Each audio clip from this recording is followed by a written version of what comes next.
என்னவளே அடி என்னவளே வெண்ணிலவே உன்னை தூங்கவை.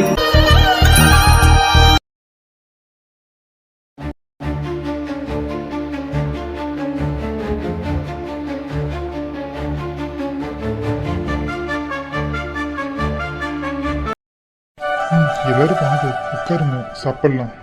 வரங்க. அண்ணி டேபிள் எதுவும் எடுத்து வைக்கலையா? ஆமா வினி எங்க போயிட்டா? வினி இங்க வா. எங்க பேசாம இருங்க, அவளுக்கு தான் உடம்பு சரியில்லைல்ல, அதனால தான் நான் வந்தேன். நீங்க எப்படி நீ தனியா பரிமாறுவீங்க? எல்லா வேலையுமே அம்மாவும் அத்தையும் செஞ்சிருக்காங்க. அப்படி இருக்கும்போது இதை கூட நான் செய்யலைன்னா எப்படிங்க? ஓ சரிங்க அண்ணி. சரி அண்ணி உங்களுக்கு ஒன்றும் தொந்தரவு இல்லையே? ஏன் கொள்ளினாரே, உங்க பொண்டாட்டி வந்து பரிமாறினா தான் சாப்பிடுவீங்களோ, நாங்களா பரிமாறினா சாப்பிட மாட்டீங்களோ? இவளுக்கு கொழுப்ப பத்தியா? அவளை பத்தி பேசுறேன்னா இவளுக்கு தூக்கமே வராது. எல்லாம் என் தலையெழுத்து. எனக்குன்னு வந்து வாச்சிருக்காளுக பாரு. ஆமா எங்க மல்லிகா அண்ணியும் காணும், அதுக்கப்புறம் சுனிதாவையும் காணும், பெட்ரியனாவையும் காணும், வினிதா தான் உடம்பு சரியில்லைன்னு சொல்லிட்டீங்க. அவங்களா வராம இப்படி? அப்புறம் பெரியவங்க யாருமே கணமே சாப்பிட்றதுக்கு நம்ம மட்டும் வந்துட்டு இருக்கோம். இதுவாங்க அண்ணி வந்து தூங்கிட்டு இருக்காங்களா? அப்புறம் வெற்றியண்ணா எங்கேயோ நேத்திக்கு ஒரு இதுக்காக போயிருக்காரு. வினிதாவுக்கு உடம்பு சரியில்லை தானே, அதனால ரெஸ்ட் எடுத்துட்டு இருக்கான். சுனிதாவை தான் பார்க்கணும், கூப்பிட்டு வர சொல்றேன். சரிங்க. ப்ரெக்னெண்ட்டாக இருக்காங்க இல்லையா, பசிக்கும் இல்லை, டைமுக்கு சாப்பிடணும்ல, அண்ணியை கூப்பிட்டு வரல, போய் எழுப்பி கூப்பிட்டு வரட்டுமா நான் வேணா? பெரிய அக்கறை எனக்கு. பொண்டாட்டி கவனிக்க அக்கறை இல்லை, அண்ணியா அண்ணி. தொலைச்சி ஓவர பண்ணாம பேசாம உட்காரு. இவ இருக்காங்கிறது தெரியாம அண்ணி மேல இருக்க பாசத்துல அள்ளி கொட்டிட்டேனே. அதெல்லாம் ஒன்றும் வேணாம், அண்ணி ரெஸ்ட் எடுக்கட்டும், அவங்களுக்காக பசிச்சா வந்து சாப்பிடுவாங்க. ஆமாம் எங்கள் வீட்டு பெரியவங்க என்ன சொல்லுவாங்கன்னா, குழந்தை வந்து தூங்கும்போது தான் உருவம் வைக்குமா, அப்படி வைக்கும்போது யாரும் போய் டிஸ்டர்ப் பண்ணக்கூடாதான். அப்படி பண்ணால் குழந்தையோட உருவம் வந்து மாறிடுமா, அதனால தூங்குற வரைக்கும் தூங்கிட்டோன்னு விட்டுருவாங்க. இப்போ தானே அவங்க கன்சீவ் ஆயிருக்காங்க, ஒரு 3-4 months அப்படி தான் இருக்கும். அதுக்கப்புறம் வந்துட்டு நம்ம அவங்க மெதுவாக கூட எழுப்பிக்கலாம். ஏன்னா அந்த டைமில் தான் வந்து ஃபேஸு அதெல்லாமே வந்து கை கால் எல்லாமே வர்றதுக்கான ஒரு அறிகுறியாக. என்னங்க சொல்றீங்க, புது தகவலா இருக்கு? ஆமா சக்தி, எனக்குமே இது புதுசா இருக்கு, நான் கேள்விப்பட்டது இல்லையே. நீங்களாம் சிட்டிலேயே வளர்ந்துட்டீங்களா, கிராமத்தை விட்டு போய் ரொம்ப நாள் ஆச்சுல, அதனால இங்க பேசுறதெல்லாம் உங்களுக்கு தெரியறது இல்லை. ஆனா ரியல் ஃபேக்ட் இதுதான். ஆனா உண்மை எதுன்னு எனக்கு தெரியல. அந்த காலத்துல வந்து பிரெக்னெண்டா இருக்கவங்க தூங்கும்போது டிஸ்டர்ப் பண்ணக்கூடாதுங்கிறதுக்காக கூட சொல்லி வைக்கலாம். எது உண்மை எது பொய்ன்னு நமக்கு எப்படி தெரியும்? அடடடே, சாப்பிட்றதுக்கு உட்காந்துட்டு வளன்னு பேசிட்டு இருக்கீங்க. பேசாம சாப்பிடுங்க. அனிதா, என்னாச்சு? சோகமா இருக்கேன், சாப்பிடு. எது சோகமா இருக்கா? கோவமா இருக்க, இதுக்கு சோகமா தெரியுதா? தலையெழுத்து. அது எனக்கு தெரியும், நீ கோவமா தான் இருக்கேன்னு. ஏன்னா வினிதாவை பத்தி பேசினா உனக்கு பிடிக்காது. சக்தி வர நீ ஏதோ தப்பா நினைச்சிட்டு இருக்கேன்னு மட்டும் எனக்கு தெரியுதுடி. ஆனா வினிதா வாழ்க்கைக்கு ஏதாவது பண்ணு, அப்புறம் இருக்கு உனக்கு டைம் பாம்பு வெடிக்க வைக்கிறேன். எவ்வளோ அழகா இருக்கான்ல. இது ஆக்டிவிட்டிஸே சரியில்லை. இவங்க யாருக்குமே தப்பா தோண மாட்டேது, ஆனா எனக்கு மட்டும் எனக்கு எல்லாமே தப்பா தோணுது. சரிங்க அண்ணி, எனக்கு ரொம்ப பசிக்குது, வைக்கிறீங்களா? எனக்கும் தாங்க. டேய் அவ அண்ணி தான்டா, தாராளமா கேட்டு வாங்கி சாப்பிடு. நீ சமைக்கல? போதும் எல்லாம் சிரிச்சது. இங்கே பாருங்க, நான் சமைக்கலன்னு ஃபஸ்ட்டே உங்களுக்கு வந்து டிஸ்கிரிப்ஷனில் சொல்லிட்டேன். சரியா? நான் சமைக்கல, நான் பரிமாற தான் வந்திருக்கேன், அந்த ஒரு வேலையாவது செய்கிறேன்னு சொன்னேன். நான் சமைக்கணும்னு எதிர்பார்த்தீங்கன்னா நான் சமைச்சு வேணா தரேன், அது வரைக்கும் வெயிட் பண்ணுறீங்களா? ஐயோ எம்மாடியோ, அந்த தப்பு மட்டும் பண்ணிடாத. நான் உசுரோடு நடமாடிட்டு இருக்கிறதையும் கெடுத்து விட்றாதடி. அது அந்த பயம் இருக்கணும் மிஸ்டர், ஜாக்கிரதை. எப்படி தான் இவன் அடையிறதுன்னு தெரியல. இந்த அரவிந்த் வேற குறுக்கால நிற்கிறான். வினிதாவை சரி கட்டினாலும் அரவிந்த் எப்படி சரி கட்டுறதுன்னு தெரியலையே. ஏதாவது ஒரு பிளான் பண்ணணும். பத்தாவதுக்கு இந்த வயிற்றுல வளர குழந்தை வேற. ஆமா, ஏன் அண்ணா காவலுக்கு போயிருக்காங்க? நெல்லெல்லாம் இருக்கு இல்லைங்களா, அது போக தோட்டத்தில் விளைஞ்சதெல்லாம் நிறைய இருக்கு. அதுக்கு காவலுக்கு நிற்கணும், இல்லை களவாடிட்டு போயிடுவாங்க. அப்படி இல்லாட்டி பூச்சி தொந்தரவு ஏதாவது வந்துடும்ல, அதுக்காக 2 பேத்துல யாரோ ஒருத்தர் மாற்றி இருக்கணும். இப்போ நீங்கள் நிறைய பேர் இருக்காங்காட்டி அண்ணன் நானே போய் பார்த்துக்கிறேன்ட்டாரு. ஓ அப்படிங்களா? அப்போ இன்னைக்கு வருவாரா? மாறி 2 பேரும் இருக்கணும். இன்னைக்கு நைட்டு நான் போனாலும் போயிடுவேன். சூப்பர். சக்தி வெளியே போயிட்டான்னா கண்டிப்பாக வினிதா கவனிக்க ஆள் இருக்காது. எப்படியாவது என் பிளான் இதில் நான் இன்னைக்கு சக்ஸஸ் பண்ணிட வேண்டியதான். ரொம்ப கஷ்டம்தான் இல்லைங்களா? கஷ்டம்லாம் கிடையாதுங்க. உங்களுக்கு டென்ஷனாக இருக்கும், எங்களுக்கு உடல் இழுப்பான வேலை அவ்வளோதான். ஆனால் மைண்டு ஃப்ரீயாக இருக்கும். எவ்வளோ டென்ஷனாக இருந்தாலும் அங்கே போய் பச்சை பசைன்னு இருக்கும்போது பார்க்கும்போது நமக்கு கண்ணு குளிர்ச்சியாகவும் இருக்கும், மனசுக்கு நிம்மதியாகவும் இருக்குங்க. அதே மாதிரி வயக்காட்டில் உட்காந்து சாப்பிட்ற அந்த டேஸ்ட்டு அந்த இதெல்லாம் உங்களுக்கு கிடைக்குமான்னு எனக்கு தெரியல. நாங்களாம் ரொம்ப ஹாப்பியாக என்ஜாய் பண்ணுவாங்க. உங்களுக்கெல்லாம் வந்து டீ டைம் காஃபி டைம் அந்த மாதிரிலாம் இருக்கும். எங்களுக்கு அப்படிலாம் இல்லை, கூல் டைம் தான். இது கூல் டைமா? அப்படின்னா சில்லுன்னு இருக்கிற டைமா? ஆடா அப்படி சொல்லலைங்க.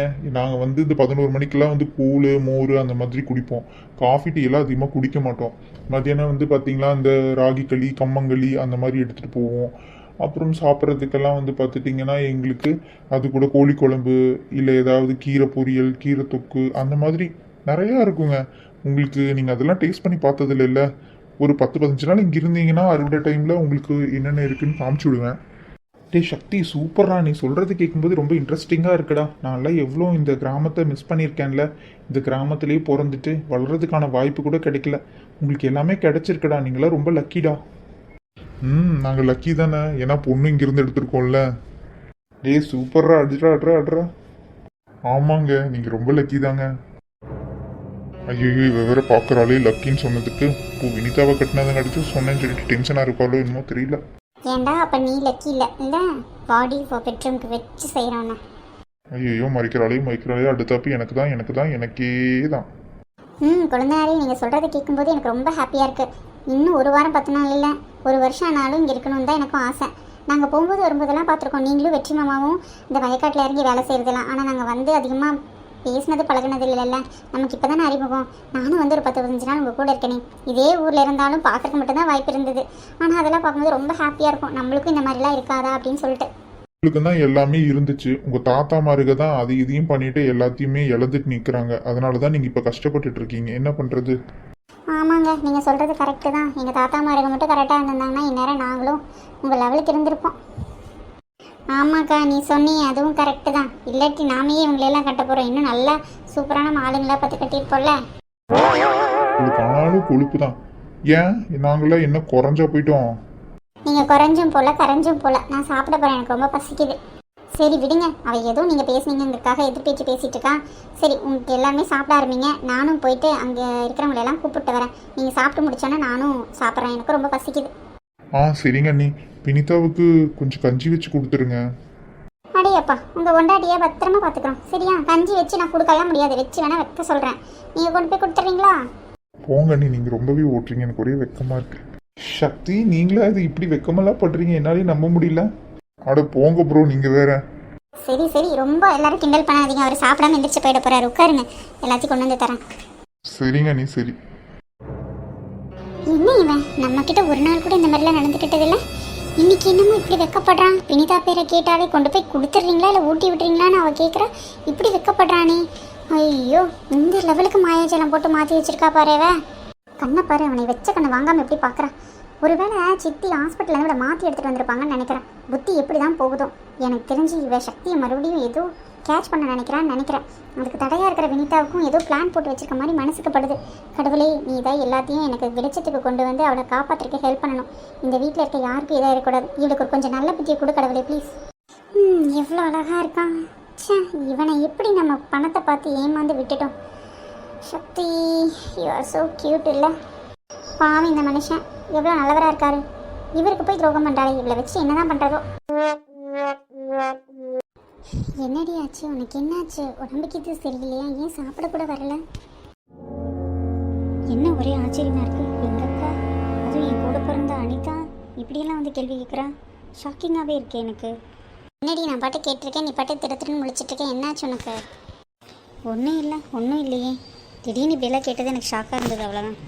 என்ன, என் காரியம் நடக்கணும்னா உங்ககிட்ட எல்லாம் வலிஞ்சு குழஞ்சி பேசி தான் ஆகணும். எனக்கு உடம்பெல்லாம் நல்லா தான் இருக்குது. சரி, நீ என்ன திடீர்னு இந்த பக்கம்லாம் வர? என்ன, உங்கள் வீட்டில் இருக்கிறதே 3-4 ரூம் தான். அப்புறம் மாறி மாறி இந்த ரூமுக்கு அந்த ரூமுக்கு தானே அலைய முடியும். சரி, அதை விடு. உனக்கு என்னாச்சு அதை சொல்லு ஃபஸ்ட்டு. எனக்கெல்லாம் ஒன்றும் ஆகலை. ஏன் அப்புறம் ஏண்டி உங்கள் வீட்டுக்கார ஆளை நைட்லேருந்தே காணோம்? என்னாச்சு? உனக்கு அவருக்கு சண்டையா? மொப்ப முடிச்சிட்டா போல இருக்கு. இனி இல்லைன்னு சொன்னால் விடவா போகிறான்? ஆமான்னு சொல்ல வேண்டியதான். என்ன பண்ணுறது? புருஷன் முன்னாடி இருந்தால் சண்டை வராமல் இருக்குமா? உனக்கும் புருஷனுக்கும் தான் சண்டை வருது. அதெல்லாம் என்ன பண்ணுறது? அதுக்குன்னு நீ அவரை போய் பார்க்காம கூட இருந்துருவியா? ஆம்பளைங்க 1000 எடுத்துகிட்டு வேலைக்கு போகிறவங்க தானே, அதனால் நம்மளை கண்டுக்க மாட்டாங்க. நீயே போய் பார்த்து என்ன ஏதுன்னு பார்த்து சமாதானம் பேசிட்டு வாடி. என்ன இவன் நல்லது சொல்கிறாளா கெட்டது சொல்கிறாளா? ஆனால் காயத்ரிக்கா சொன்ன மாதிரி தான் சொல்கிறா. இவரை நம்பலாமா வேண்டாமானே தெரியலையே. ஏண்டி, நான் பேசுகிறது உனக்கு தப்பாக தெரியுதா? நான் எல்லாம் சொன்னால் நீ கேட்கவா போகிற? உன் இஷ்டம்டி. இல்லை இல்லை அனிதா, நான் அப்படியெல்லாம் நினைக்கல. நான் தப்பாக எதுவும் நினைக்கல. திடீர்னு நீ இப்படியெல்லாம் பேச மாட்டேயே, பேசுகிறது ஆச்சரியமாக இருந்தது, அதான் ஷாக்கிங்காக பார்த்துட்ருக்க, வேற ஒன்றும் இல்லடி. அனிதா, நீ கரெக்டான ரூட்டில் தான் போகிற. இப்படியே போய் அவங்கள மடக்கிடு. நானும் ரொம்ப கெட்டவெல்லாம் இல்லடி. நானும் ஒரு குழந்தைக்கு அம்மாக போகிறேன். நான் இதுக்கடி பொய்யா சொல்ல போகிறேன்? என் குழந்தை மேலே சத்தியமாக சொல்கிறேன்டி. நான் உங்களுக்கெல்லாம் யாருக்குமே கெட்டதுன்னு நினைக்கணும்னு நினைக்கலடி. நீ முதல்ல போய் வெற்றியை பார்த்து பேசிட்டு வாப்போ. என்ன அனிதா திடீர்னு இவ்வளோ டோட்டலாக சேஞ்ச் ஆகிட்டான்? குழந்தை அம்மா அப்படிங்கிற ஒரு உறவு வர்றதுங்காட்டி இப்படி மாறிட்டாலும் ரொம்ப நல்ல விஷயந்தான். இனிமேல் வினிதாவோட விஷயத்தில் தலையிடாமல் இருந்தால் எனக்கு ரொம்ப சந்தோஷம்தான். இங்கே பாருடி, நான் தாயாக போகிறேன் அப்படிங்கிற ஒரு நம்பிக்கையில் நான் சொல்கிறேன். தயவு செய்து வெற்றி கூட போய் பேசு. தேவையில்லாமல் உறவில் பிரச்சனை ஏற்படுத்திக்காத. நீ நல்லபடியாக வாழணும் தான் என் ஆசை உண்டி. நீ போய் வெற்றியை மீட் பண்ணிட்டு வாடி. ரொம்ப தூரம் இல்லைல்ல, பக்கத்தில் தானே இருக்காரு. இல்லடி, தனியாலாம் போகக்கூடாதுன்னு சொல்லியிருக்காங்க சக்தியும் வெற்றியும். வெற்றி மேலே கோவமாக இருக்காருன்னு தெரியும். சக்திக்கு தெரியாமல் போனோன்னா பெரிய பிரச்சனை ஆகிடும்டி. தனியாக போகக்கூடாதுன்னு சொல்லியிருக்காங்க. தனியாக தானடி போகக்கூடாது? நான் வேணால் கூட யாரையாவது அனுப்பி வைக்கவா? இல்லை நானே வரட்டுமாடி? இல்லடி, காயத்ரிக்காவே வரேன்னு சொல்லியிருக்காங்க. அந்த அக்காக்காக தான் வெயிட் பண்ணிகிட்ருக்கேன். வந்தால் நாங்கள் 2 பேருமே போயிட்டு வந்துடுவோம். காயத்ரி வந்தால் காரியம் கெட்டு போயிடுமே. எப்படி வினிதாவை கூட அனுப்புறதுன்னு பிளான் பண்ணணும். பேசி சமாளிக்கணும். இல்லடி, காயத்ரி இப்போ தான் எல்லாத்துக்கும் சாப்பாடு பரிமாறிட்டுருக்கா. நீ என்னையும் வேண்டாங்கிற. ஏன்னா என் மேலே உனக்கு நம்பிக்கை இல்லைன்னு எனக்கு தெரியும். சாச்சா அப்படியெல்லாம் இல்லடி. எனக்கு என்ன பண்ணுறதுன்னு தெரில. நீ ப்ரெக்னெண்ட்டாக இருக்கியா, அதனால தான். சரி, நான் வேணா மல்லிகைக்காவை கூப்பிட்டுட்டு போவா? என்ன மேடம் மறந்துட்டிங்களா? மல்லிகைக்காவும் தான் ப்ரெக்னென்ட். அப்படி இருக்கும்போது எப்படி கூட்டிகிட்டு போவீங்க? இப்போ என்ன பண்ணணுங்கிற? நீயும் வரமாட்டேன், மல்லிகைக்காவும் வர முடியாது, காயத்ரிக்காவும் வேலையாக இருக்காங்கன்னா வினிதாவுக்கு உடம்பு சரியில்லை, தனியாக தான் போகணுமா? வினிதா இப்போ நல்லா ஆயிட்டால, வினிக்கிட்ட சொல்லி நான் அனுப்பி வைக்கிறேன், சரியா? வேணாண்டி, சொல்லா கேளு. வேண்டாம், நீ சும்மா ரெடி, நான் அவட்ட பேசி அனுப்பி வைக்கிறேன். வேணாண்டி, சொன்னா கேளு. வினி, உங்ககிட்ட ஒரு ஹெல்ப் கேட்டு வந்திருக்கேன். என்னடி திடீர்னு என்கிட்ட ஹெல்ப்? ஏதாவது சமைச்சு கொடுக்கணுமா சாப்பிட்றதுக்கா? அச்சோ அதெல்லாம் இல்லை. சுனிதா அவங்க வீட்டுக்காரை பார்க்க போகணுமா, நீ கூட போயிட்டு வரியா? நானா? திடீர்னு என்ன சுனிதா மேலே உனக்கு அக்கறை? அவங்க 2 சண்டை போட்டிருக்காங்க தெரியுமா? பாவம், ரொம்ப ஃபீல் பண்ணிட்டு இருந்தாளா, அதனால தான் யாரையாவது கூட கூட்டிகிட்டு போய் பார்த்துட்டு வான்னு சொன்னேன். ஆமாண்டி, நீ கரெக்டாக தான் சொல்லியிருக்கேன். தனியாக போகக்கூடாது, யாராக இருந்தாலும் கூட கூட்டிகிட்டு போக சொல்லியிருக்காங்க. சரி, நானே கூப்பிட்டு போயிட்டு வந்துடுறேன். சரிடி. சரி, நான் சக்தி கிட்ட சொல்லிட்டு போகிறேன். அச்சோ, கிழிஞ்சது குடியே கட்டுரும், என்ன பண்ணுறது? நான் சக்தி கிட்ட சொல்லிக்கிறேன், நீ போய் ஃபஸ்ட்டு கூட்டிகிட்டு கிளம்பு. பாவம் வெற்றி இன்னும் நைட்லேருந்தே சாப்பிடலையா, நீ போ. நான் சக்தி கிட்ட சொல்லி பின்னாடி அனுப்பி வைக்கிறேன். சரிடி. அனிதா, நீ ரொம்ப மாறிட்ட. எனக்கு ரொம்ப சந்தோஷமாக இருக்குது இந்த மாற்றத்தை நினச்சி. நீங்கள் எல்லாருமே சந்தோஷம்தாண்டி பட போகிறீங்க என்னோடய மாற்றத்தை நினச்சி.